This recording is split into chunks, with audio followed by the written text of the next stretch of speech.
एक बार एक समृद्ध व्यक्ति बहुत ही परेशान था। परेशानी उसको इस बात को लेके थी कि आखिर मैं शादी करूं या ना करूं, क्योंकि उसके पास अच्छे खासे पैसे थे। और लेकिन जो जो समाज के बंधन थे और जो भी उसके सामने जो और भी चीज़ें दिखाई देती थी, जो अपने घर में दिखाई देती थी या जो बाहर की जो और सारी जो तमाम उलझनें थी, जब उसको वो देखते थे तो उसके मन में एक एक जिज्ञासा उठती थी कि आखिर शादी करना ज़रूरी है या नहीं, आखिर मुझे शादी करनी चाहिए या नहीं चाहिए।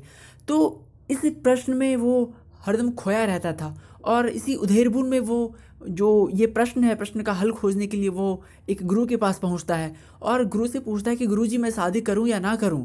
मेरे मन में एक उलझन है, मेरे मन में एक बेचैनी है, मेरे मन में जो एक एक जानने की जो इच्छा है, मैं जानना चाहता हूं कि आखिर मुझे शादी करनी चाहिए या ना करनी चाहिए। तो गुरुजी ने कहा कि आप मेरे पास कल आना। तो फिर जो अगले दिन होता है, वो अगले दिन जो शिष्य है वो पहुंचता है गुरु के पास और गुरुजी बोलते हैं उनको बैठने के लिए और गुरुजी के साथ वो बैठ जाते हैं। फिर गुरुजी खाना मंगवाते हैं। जब वो खाना मंगवाते हैं तो खाना काफ़ी गर्म होता है, लेकिन बावजूद वो अपनी पत्नी से पुनः कहते हैं कि इस खाने को ले जाओ और इसको पुनः गर्म करके लेते आओ।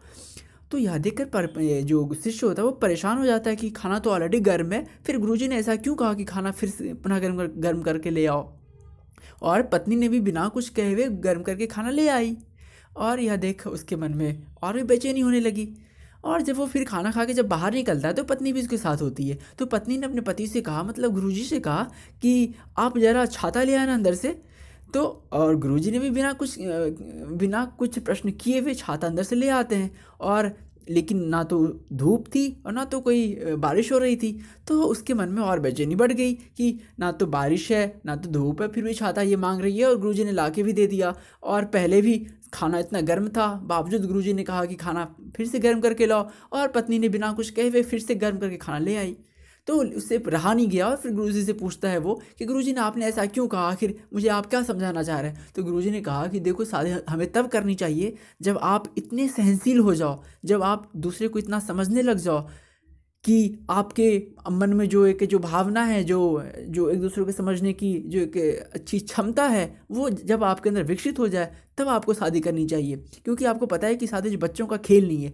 तो शादी करने के लायक अब तभी हो जाओ क्योंकि जब आप इतने पवित्र हो जाओ, आप इतने स्वच्छ हो जाओ, आप इतने निर्मल हो जाओ, आप इतने जो है एक तरीके से कहते हैं कि हम लॉयल हो जाओ, आप इतने जो एक हम ये भी कह सकते हैं कि जो एक समर्पण का भाव है, जो समर्पण का भाव जब आपके अंदर होता है, जब एक दूसरे के प्रति एक जो रेस्पेक्ट का भाव होता है, जो एक आभार का भाव होता है, जो एक ऑनर का भाव होता है, सम्मान का भाव होता है, एक जब हम दूसरे के लिए जब प्यार का भाव होता है, जब ये सभी चीज़ें जब आपके अंदर हो तभी आपको शादी करनी चाहिए। क्योंकि देखिए, पैसों से गुरुजी ने कहा कि ऐसे देखिए, पैसों से तो सब कुछ जीता जा सकता है, लेकिन पैसों से प्यार खरीदा नहीं जा सकता।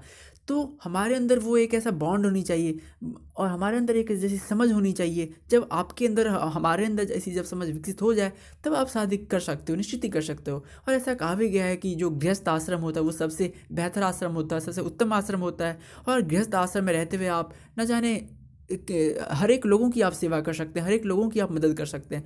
तो निश्चित ही आपको शादी करनी चाहिए, लेकिन आपके अंदर जो कि समझ जो एक समझ विकसित होनी चाहिए कि शादी करने के लिए क्या क्या जो एक आयाम होते हैं, क्या क्या जो एक डायमेंशंस होते हैं, वो आपके अंदर विकसित होनी चाहिए। और कैसे एक दूसरे के प्रति जो एक समझने की जो भाव है, रिस्पेक्ट है, ऑनर है, ये सभी चीज़ें हमारे अंदर विद्यमान होनी चाहिए। तभी शादी करने का जो एक हमारे अंदर जो एक जो कहते हैं कि जो एक इच्छा है, तो अगर आपके अंदर है तो वो सही है। लेकिन जो सबसे पहले है एक जो उसके पहले जो भी चीज़ें हैं आपको वो आपके अंदर देख लेनी चाहिए।